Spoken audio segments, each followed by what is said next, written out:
High বন্ধুরা, আমার চ্যানেলটা আজ দ্য ফিজিক্সের সকলকে স্বাগত। আজ আমি নিয়ে এসেছি নতুন একটা টপিক, ডিফারেন্সিয়েশন বা অবকলন বা অন্তর্কলন। আজ আমি অবকলন বা অন্তর্কলনের একটা বেসিক ধারণা দেবো, কিভাবে করতে হয় অবকলন বা অন্তর্কলন। তো তার আগে আমাদের সমীকরণ সম্পর্কে কিছু ধারণা রাখতে হবে। যেমন একটা সমীকরণ আমরা নিলাম, 4x plus 3y equals to 12।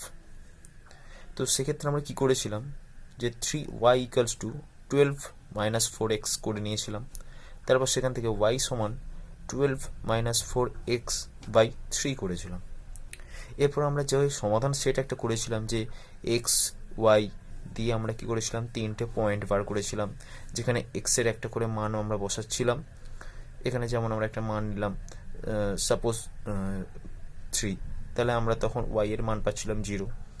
X এর আরও একটা যদি আমরা মান নিই 6, তাহলে তখন আমরা এখানে পাবো -4। যদি আমরা এখানে -6 নিই, তাহলে আমরা পাবো কি, কত, 24 প্লাস 12 36, তাহলে এখানে আমরা পাচ্ছি 12। তো এরপর কি করেছিলাম, আমরা এখান থেকে যে তিনটে বিন্দু পেলাম, 3 0 6 -4 -6 12, সেগুলোকে আমরা লেখচিত্রে করেছিলাম, বসিয়ে আমরা কি দেখেছিলাম, যে একটা সরলরেখা এসছে। এটা সরলরেখা এলো কেন? সরলরেখা এলো কারণ আমরা যে সমীকরণটা নিয়েছি, সমীকরণটা আসলে কি, একটি সরলরেখার সমীকরণ। সেই জন্য আমাদের যে লেখচিত্রটা এসেছে সেটা একটা সরলরেখা এসেছে। তো এই সমীকরণ আমরা দেখব, এক্স এবং ওয়াই দুটি হচ্ছে এখানে চলরাশি, অর্থাৎ এক্স এবং ওয়াই এর কোনো নির্দিষ্ট মান নেই। তো এরকম অনেক সমীকরণ আমাদের চারপাশে আছে, কিন্তু আমরা এর সঙ্গেই পরিচিত ছিলাম, অন্যগুলোর সঙ্গে অতটা পরিচিত ছিলাম না। যেমন একটি বৃত্তের সমীকরণ হয় কি, x square plus y square equals to 49 ধরে নিলাম। এছাড়াও আরও অন্যান্য বৃত্তের সমীকরণ হয়, যেমন x square plus y square plus 6x plus 4y plus 30 equals to 0। এটাও একটা বৃত্তের সমীকরণ। তো এই সমীকরণ আমরা দেখব এক্স এবং ওয়াই হচ্ছে এখানে চলরাশি। তো এই দুটি চলরাশির মধ্যে আমরা এখানেও আমরা যদি ওয়াই সমান বার করে নিই, যেমন x square plus y square equals to 49, তাহলে এখান থেকে ওয়াই স্কোয়ার সমান কী দাঁড়াচ্ছে, 49 মাইনাস এক্স স্কোয়ার, এবং ওয়াই সমান তাহলে কী দাঁড়াচ্ছে, 49 minus x square two the power half. তো এখান থেকেও যদি আমরা একটা সমাধান সেট তৈরি করি এক্স ওয়াই, সেখানেও যদি আমরা কতগুলো বিন্দু বার করি, তাহলে সেই বিন্দুগুলো যদি আমরা লেখচিত্রে বসাই, তাহলে দেখবো এটা একটি বৃত্তের আকার ধারণ করেছে, কারণ এটি একটি বৃত্তের সমীকরণ। তো আমাদের চারপাশে এরকম অজস্র সমীকরণ আছে, প্রত্যেকটা সমীকরণের এক একটি জ্যামিতিক আকৃতি থাকতে পারে, উপবৃত্ত, অধিবৃত্ত। তো উপরোক্ত দুটো সমীকরণই আমি দেখব, যে ওয়াই সমান একটা পেয়েছি সমীকরণ, এখানে একটা পেয়েছি ওয়াই সমান সমীকরণ।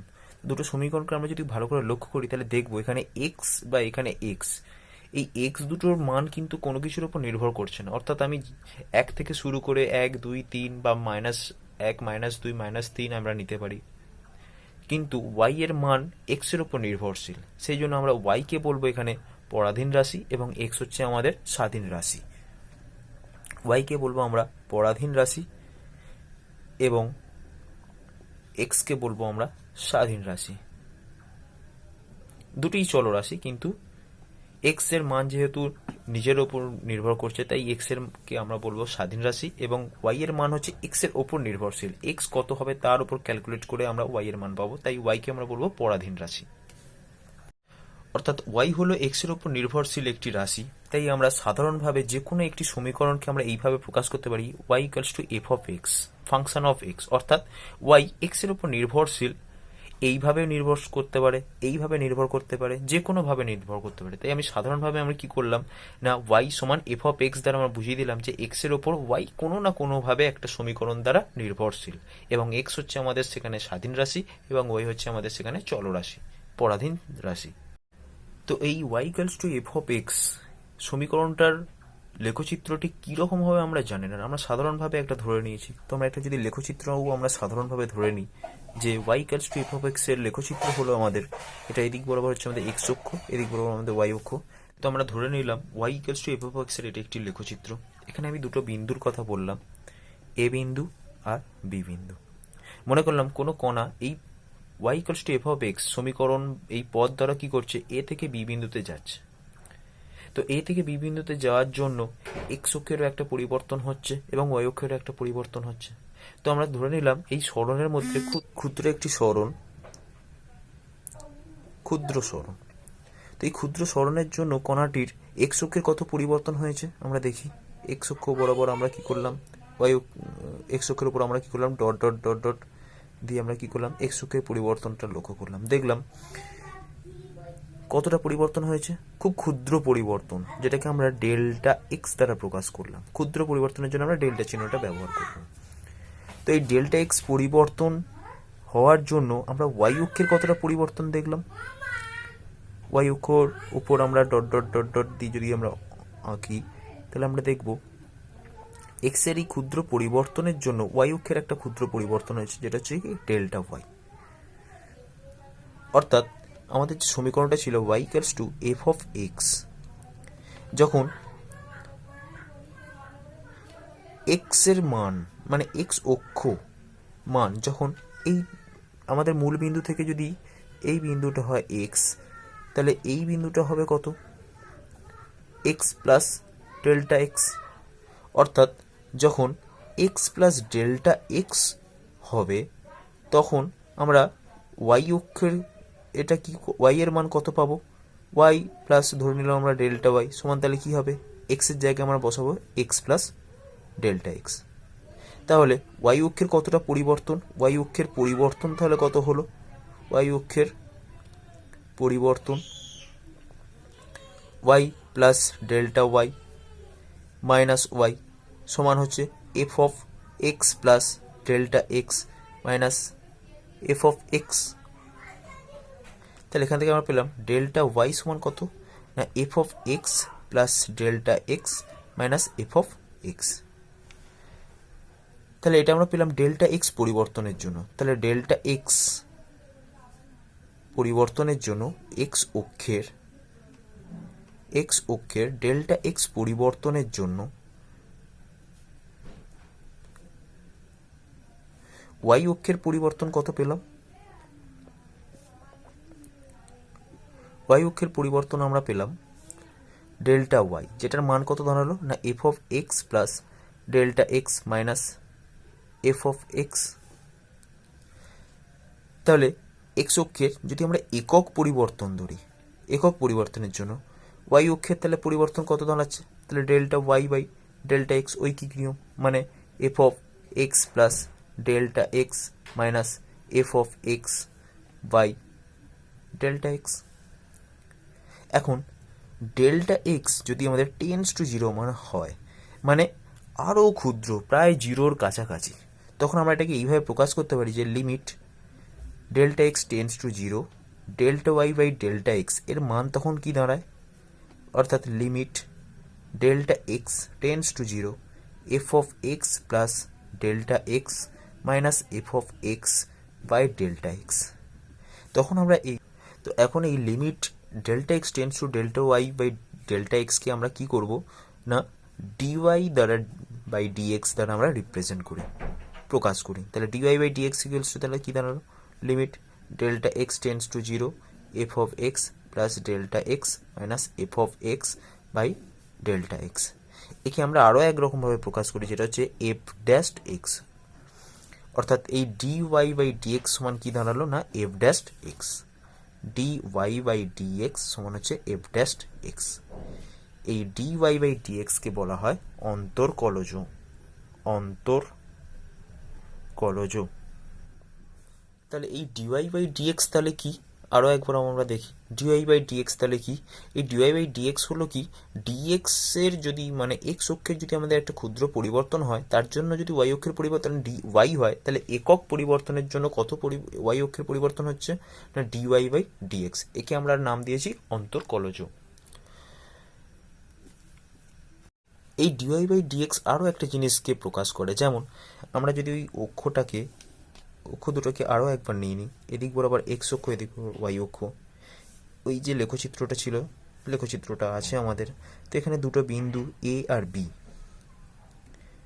বিন্দুর কথা যদি বলি, একটা ক্ষুদ্র সরণ আমরা নিয়েছিলাম, সেই ক্ষুদ্র সরণটা আমরা একটু দেখে নিচ্ছি। তাহলে এখানে আমরা পেয়েছিলাম কি এক্স অক্ষের একটা পরিবর্তন আর তার জন্য পেয়েছিলাম এখানে ওয়াই অক্ষের একটা পরিবর্তন। এটা ছিল আমাদের ডেল্টা এক্স বা ডি এক্স, এটা হচ্ছে আমাদের ডেল্টা ওয়াই বাই বা ডি ওয়াই।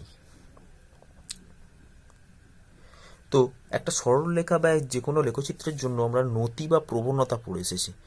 নতি বা প্রবণতা কি? নতি বা প্রবণতা হচ্ছে কোনো একটি সরলরেখা বা সমীকরণ এক্স অক্ষের সঙ্গে যে কোণে আনত থাকে তাকে বলা হয় তার আনত কোণ। যদি একটা সরলরেখার কথা আমরা বলি তাহলে সেই সরলরেখার জন্য আমরা বলবো আনত কোণ কি না, এই যদি একটা সরলরেখা এইভাবে থাকে তাহলে এই হচ্ছে তার আনত কোণ থিটা। এর যখন আমরা ট্যানজেন্ট নেব তখন সেটাকে আমরা বলি নতি বা প্রবণতা। নতি বা প্রবণতা, প্রত্যেকটা লেখচিত্রের জন্য আমরা এই নতি বা প্রবণতা পাই। তাহলে এই নতি বা প্রবণতা এর জন্য কি হবে, যদি এটা আমাদের থিটা বলি, এটাকে যদি আমরা ডট ডট দিয়ে বাড়াই তাহলে এটাও যদি আমাদের থিটা হয়, বা এইখানেই আমরা লক্ষ্য করি তাহলে এখানে থিটা সমান ট্যান থিটা। ট্যান থিটা সমান আমরা কি পাচ্ছি না লম্ব বাই ভূমি। এই হচ্ছে আমাদের ভূমি, এটা হচ্ছে আমাদের লম্ব। এটাকে যদি আমরা ওয়াই বলি, এটা যদি আমরা এক্স বলি তাহলে ওয়াই বাই এক্স। তাহলে এখানে সেটা কোনটা হবে, নতি বা ট্যান থিটা সমান কোনটা হবে, দেখো ডি ওয়াই বাই ডিএক্স। অর্থাৎ ডিওয়াই বাই ডিএক্স আরও একটা জিনিসকে প্রকাশ করে, যেটা হচ্ছে কোনো সমীকরণের নতি বা প্রবণতা, নতি বা প্রবণতাকে প্রকাশ করে থাকে। তো আমরা শিখে গেলাম ডিওয়াই বাই ডিএক্স আসলে কি, জেনে গেলাম। এই ডিওয়াই বাই ডিএক্স যখন আমরা জেনে গেছি তখন আমরা অন্তকলন এবার খুব সহজে করে ফেলবো। অর্থাৎ এখানে কার সাপেক্ষে কার অবকলন করলাম না, এটাকে যদি আমরা একটু অন্যরকমভাবে আঁকি, মানে লিখি d a by d d x of y, অর্থাৎ এক্সের সাপেক্ষে আমরা ওয়াই এর পরিবর্তন খুঁজছি। তার মানে আমরা কি করলাম না এক্সের সাপেক্ষে ওয়াইকে আমরা অবকলন করতে চলেছি। অবকলনের আমরা বেসিক ধারণাটা জানলাম। এখন অবকলন করতে গেলে আমাদের কিছু সূত্রের সাহায্য নিতে হয়, কিছু সূত্র মেনে চলে। আমরা সূত্রগুলো একবার দেখে নিই। সূত্র মনে করলাম যে ডিডি এক্স মানে এক্সের সাপেক্ষে কার ডেরিভেটিভ করছি আমরা, এফ অফ এক্স এর, যেখানে ওয়াই সমান হচ্ছে কি এফ অফ এক্স। অর্থাৎ d y by d x মানে কি দাঁড়ায়, d d of x of f of x. তাহলে এটা যদি ডেরিভেটিভ করি এটা আমাদের কি দাঁড়ায় না এফ ড্যাস্ট এক্স। তো সেরকমই আরও একটা মনে করুন আমরা অপেক্ষক নিলাম না DD x of f of x, তার সঙ্গে যুক্ত আছে কি এক্সেরই আরও একটা অপেক্ষক জি অফ এক্স। যদি যুক্ত থাকে তাহলে তখন কি হবে, তখন বলছে ডেরিভেটিভ ডিডি এক্স আলাদা আলাদা হয়ে যাবে। অর্থাৎ একবার এফ অফ এক্সের ডেরিভেটিভ হবে এক্সের সাপেক্ষে, প্লাস আর একবার কী হবে DD x of G x, অর্থাৎ জি অফ এক্সের একবার ডেরিভেটিভ হবে এক্সের সাপেক্ষে। তাহলে এফ ড্যাস্ট এক্স হয়ে যাবে এটা, আর এটা হয়ে যাবে আমাদের জি ড্যাস্ট এক্স। একইভাবে যদি এখানে আমাদের ঋণাত্মক চিহ্ন থাকে মাইনাস, তাহলে সেক্ষেত্রে কী হবে মাইনাস চিহ্নটা আমরা ব্যবহার করব। এটা আমাদের 1 নম্বর সূত্র। এবার যদি মনে করো এরকম থাকে যে ডিডি এক্স অফ কোনো একটা ধ্রুবক ইন্টু এফ অফ এক্স, তখন কি হবে, তখন যেটা হবে ধ্রুবকটা বাইরে বেরিয়ে আসবে এবং ভিতরে DD x of f of এক্সের ডেরিভেটিভ হবে। এফ অফ এক্সের ডেরিভেটিভ হওয়া মানে কি হবে এফ ড্যাস্ট এক্স, সি যেমন বাইরে থাকছে তেমন বাইরে থাকবে এফ ড্যাস্ট এক্স, যেখানে সি হলো আমাদের একটি ধ্রুবক। যদি ধ্রুবক গুণ থাকে ধ্রুবকের কোনো ডেরিভেটিভ হয় না। কেন হয় না সেটা আমরা দেখি 3 নম্বর সূত্রে। কারণ একটি ধ্রুবক মানে তার মান নির্দিষ্ট, তাহলে এক্সের সাপেক্ষে তার পরিবর্তন সেটা কত হবে, শূন্যই হবে। তাই ধ্রুবকের আলাদা করে ডেরিভেটিভ করার প্রয়োজন হয় না, কারণ একটি ধ্রুবকের ডেরিভেটিভ করলে আমরা পাই সবসময়ের জন্য 0।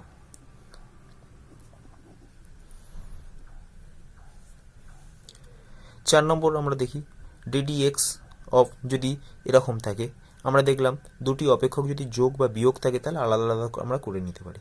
যদি দুটি অপেক্ষক গুণ থাকে তখন আমরা কি করব, F of x into G of x. তখন বলছে এফ অফ এক্সকে তোমরা বাইরে রাখো, রেখে ভিতরে জি অফ এক্সের ডেরিভেটিভ করো। আবার জি অফ এক্সকে বাইরে রাখো, রেখে এবার এফ অফ এক্সের অবকলন করো।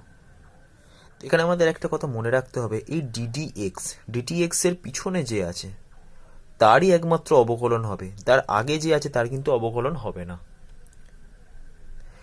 অর্থাৎ ডিডি এক্স এই যে অপারেটর, ডিডি এক্স হচ্ছে অপারেশন করবে, তারপর যে আছে তারই একমাত্র ডেরিভেটিভ হবে, কিন্তু তার আগে যে আছে তার কিন্তু কোনো রকম ডেরিভেটিভ হবে না। আরও কিছু আমাদের সূত্র সাহায্য নিতে হবে, সেই সূত্রগুলো আমরা একে একে দেখে নিই। যেমন ddx of x two the power n, অর্থাৎ এক্স এর মাথায় যদি কোনো ঘাত থাকে তাহলে সেই অবস্থায় যদি আমরা এক্স এর সাপেক্ষে x two the power n এর অবকলন করি তাহলে আমরা পাবো ঘাতটা আসবে কি হবে, উপরে ঘাতটা এক একক কমে যাবে। একটা এক্সাম্পল আমরা দেখি, ddx অফ যদি আমাদের এক্স কিউব হয় তাহলে কি হবে, ঘাতটা নেমে আসবে এবং উপরে কি হবে, ঘাত এক একক কমে যাবে, তাহলে হয়ে গেল 3x²। যদি আমাদের এরকম থাকে ddx of A to the power x, যেখানে এ হলো একটি ধ্রুবক, তার মাথায় যদি এক্স থাকে তাহলে তখন কি হবে, তখন হবে a to the power x ln a। ln এটা কি, ln a হলো আমরা লগারিদম পড়েছিলাম, যখন লগারিদমে বেস ই হয় তখন সেটাকে আমরা ln দিয়ে প্রকাশ করি। এটা লগারিদম যদি 10 বেস হয় তখন আমরা log 10 লিখি, লগ দিয়ে চিহ্নিত করি, যখন ই বেস হয় তখন আমরা সেটাকে ln দ্বারা প্রকাশ করি। যদি ddx অফ সাইন এক্স হয়, অর্থাৎ সাইন এক্সের যদি আমরা এক্সের সাপেক্ষে অবকলন করি তখন আমরা কি পাই, কস এক্স।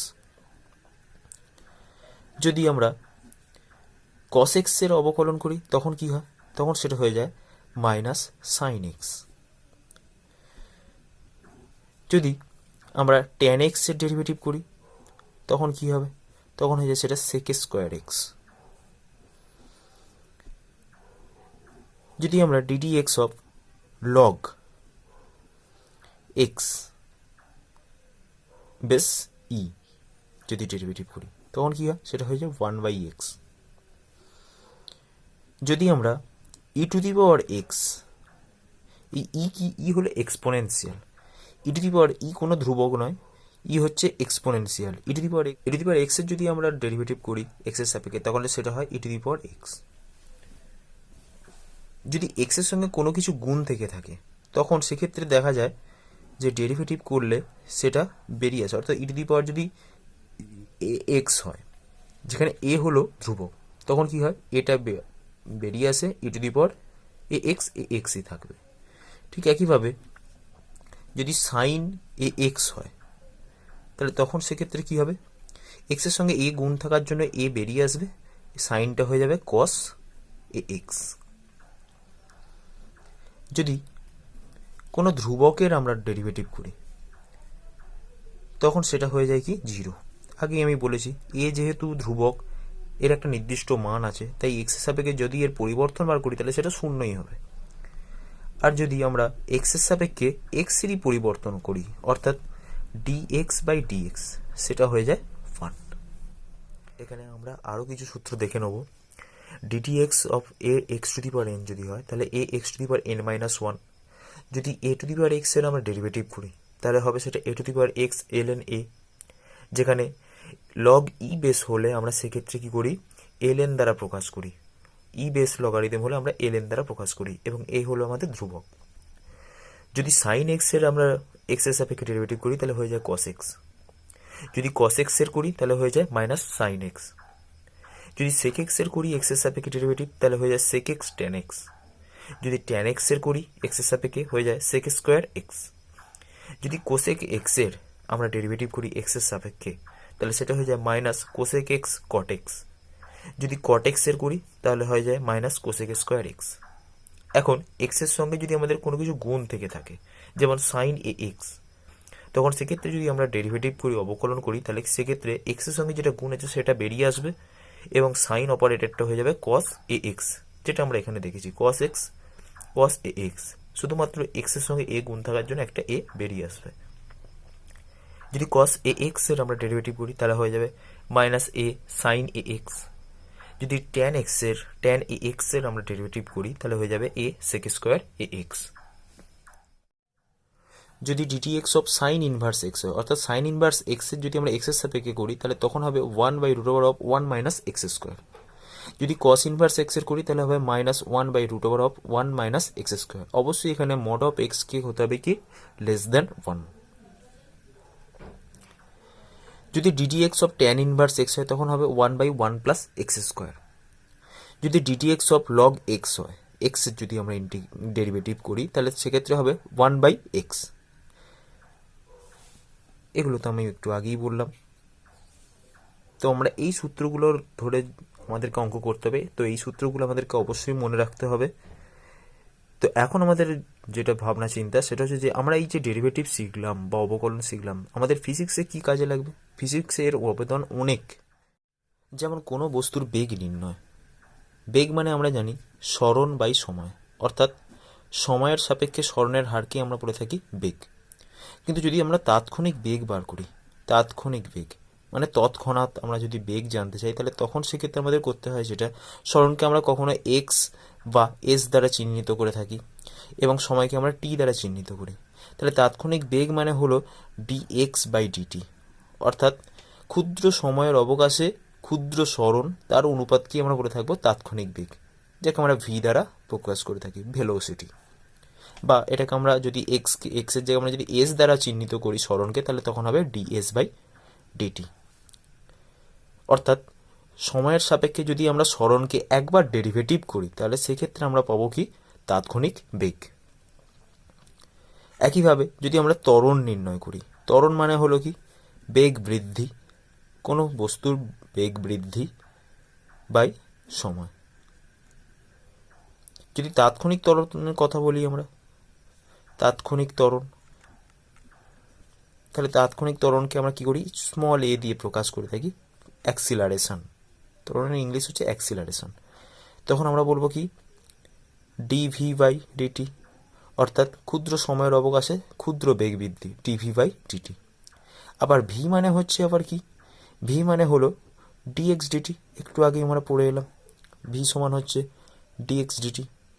তাহলে ddt অফ dx/dt, এটাকে আমরা প্রকাশ করি এইভাবে যে d2x/dt2, অর্থাৎ সময়ের সাপেক্ষে যদি আমরা সরণকে দুইবার ডেরিভেটিভ করি তাহলে আমরা পাবো ত্বরণ।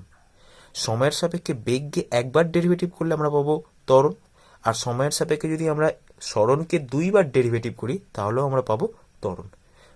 তো আমাদের ফিজিক্সে এই জিনিসগুলো আমাদের খুব সহজে বার করার জন্য আমাদের এই অবকলনের সাহায্য নির্ণয় করতে হয়। এখন আমরা দেখে নিই কতগুলো উদাহরণ কিভাবে আমরা অবকলন করছি। 1 নম্বর উদাহরণটা আমি আরেকবার লিখলাম যে x = t³ + 3t² - 6। তো এক্ষেত্রে আমরা দেখতে পাচ্ছি x একটি চলরাশি, t একটি চলরাশি, কিন্তু t হলো এখানে আমার স্বাধীন রাশি এবং t এর উপর নির্ভর করছে কি x। তাহলে x কে আমরা কার সাপেক্ষে অবকলন করব, t এর সাপেক্ষে।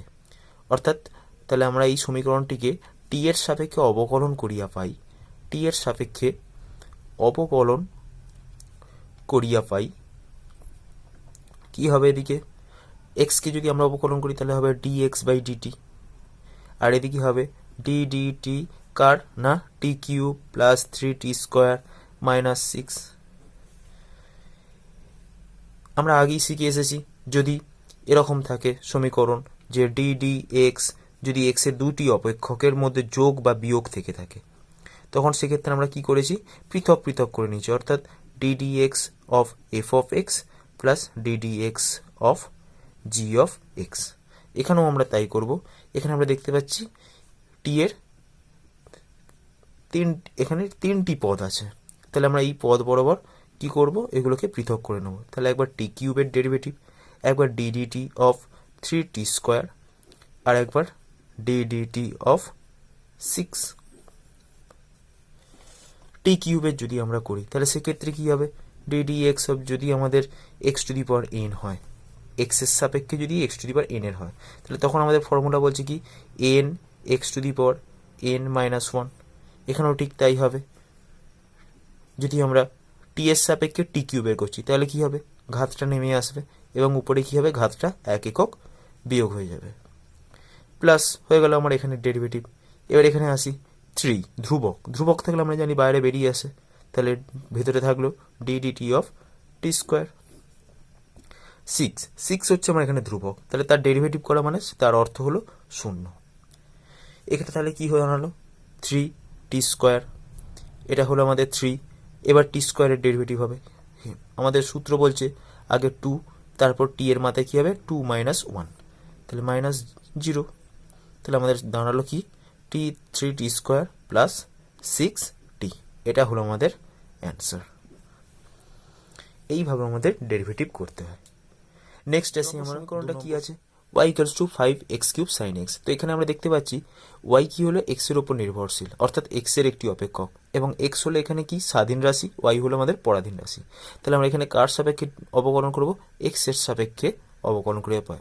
সব সময় স্বাধীন রাশির সাপেক্ষে অবকলন করিয়া পাই।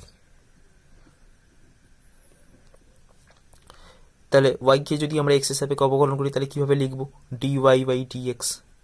এদিকে হবে কি ddx, কার না x এর সাপেক্ষে অবকলন করছি, কার না ডান পক্ষ, 5x³ sin x, ব্র্যাকেট দিয়ে দিলাম। আমরা একটু আগে পড়ে এলাম যদি ddx এরকম থাকে f(x) * g(x) যদি থাকে, তখন আমাদের বলেছে কি করতে হবে না f(x) কে আগে রাখতে হবে, রেখে ddx of g(x) R plus দিয়ে g(x) কে রেখে তারপর হবে ddx of f(x). আমরাও সেটাই করব। এখানে দেখতে পাচ্ছি x³ হচ্ছে একটি অপেক্ষক, sin x একটি আলাদা অপেক্ষক, এবং 5 হচ্ছে ধ্রুবক। তাহলে আমাদের প্রথম কাজ হবে 5টাকে বাইরে বার করে নিয়ে আসা, ধ্রুবক। তাহলে ভিতরে থাকলো আমাদের ddx of x³ sin x। তাহলে 5, এটাকে আমরা এই রকম পদ্ধতিতে আমরা দেখব কি হবে, x³ রাখলাম, রেখে কি করলাম ddx of sin x। এবার sin x-টাকে আমরা বাইরে রাখবো, ddx x³। তাহলে 5x³ sin x এর ডেরিভেটিভ করলে হয়ে যায় cos x, এবং এক্ষেত্রে আমরা কি দেখব x³ এর ডেরিভেটিভ মানে 3x³ 3 - 1, খুব ইজি। তাহলে 5x³ cos x প্লাস আমরা পেলাম sin x 3x²। তাহলে আমাদের দাঁড়ালো অ্যান্সারটা কি 5x³ cos x plus 15x² sin x। এইভাবে 3 নম্বর সমীকরণটা s = t² e⁻t। এখানে t দেখতে পাচ্ছি আমরা স্বাধীন রাশি, তাহলে t এর সাপেক্ষে অবকলন করিয়া পাই, t এর সাপেক্ষে অবকলন করিয়া পাই।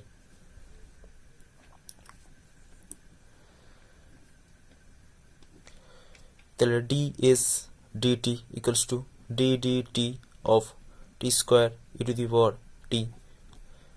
তাহলে ওই সূত্র t² কে আমরা আগে রাখবো, তারপর হবে e⁻t এর ডেরিভেটিভ, তারপর প্লাস e⁻t কে রেখে হবে ddt of t²। আমরা জানি e⁻t এর যদি ডেরিভেটিভ করি তাহলে সেটা e⁻t হয়, সূত্র আমরা দেখলাম। e⁻t এখানে t² করলে হবে 2t হবে 2 - 1, তাহলে t² e⁻t plus e⁻t into 2t। যদি e⁻t আমরা কমন নিয়ে নিই তাহলে দাঁড়ালো t² প্লাস 2t, অ্যান্সার। সমীকরণটা কি আছে, s = t³ 3/3 - 6t + 2। s যদি সরণ হয়, t যদি টাইম হয়, তাহলে আমরা বেগ কিভাবে বার করব, বেগ বার করার সূত্র বা কিভাবে বার করতে হবে না ds/dt, একটু আগে আমরা দেখে এলাম। তাহলে তখন আমরা কি করব ddt ডান পক্ষ t³ 3 - 6t + 2 ভেঙে দিলাম, ddt t³ 3 - ddt 6t plus ddt 2 t³ 3, তাহলে 1/3 ধ্রুবক বাইরে বেরিয়ে এলো, তাহলে থাকলো ভিতরে ddt t³ - 6 বাইরে বেরিয়ে এলো, তাহলে dt/dt, আর এখানে 2 হচ্ছে ধ্রুবক, তাহলে 0। তাহলে 1/3, এটা হলো 3t³ 3 - 1, এখানে হলো dt/dt 1 হয়, আমরা একটু আগেই জেনে এসেছি, তাহলে 6। তাহলে আমাদের বেগ দাঁড়ালো কি না 3 কেটে গেলে তাহলে t² - 6। ত্বরণ যদি বার করতে চাই তাহলে কি করব, ত্বরণ যদি বার করতে চাই ত্বরণ a দিয়ে আমরা প্রকাশ করি, সেটা কি করব না t এর সাপেক্ষে আমরা v কে একবার ডেরিভেটিভ করব। তাহলে দাঁড়াচ্ছে সেটা D d T V, V এর ফর্মুলা কি দাঁড়ালো না টি স্কোয়ার মাইনাস সিক্স। তাহলে ওই আমরা আলাদা করে দেবো d d t, t square minus d d t six, t square মানে হবে two t to the power two minus one, আর এটা হয়ে গেল জিরো। তাহলে আমাদের দাঁড়ালো টু টি, আমাদের ত্বরণ দাঁড়ালো টু টি, আর বেগ দাঁড়ালো টি স্কোয়ার মাইনাস সিক্স। তো এইভাবে আমরা অবকলনকে ব্যবহার করে আমরা বেগ, ত্বরণ এছাড়াও অন্যান্য অনেক ভৌত রাশি আমরা নির্ণয় করতে পারি। তো এই ভিডিওটা দেখার পর তোমাদের আশা করি অবকলন অনেক ভালো লাগবে এবং খুব সহজ মনে হবে। খুব সহজ অবকলন। ভিডিওটা যদি ভালো লেগে থাকে তাহলে একটা লাইক করে দিও। Thank you.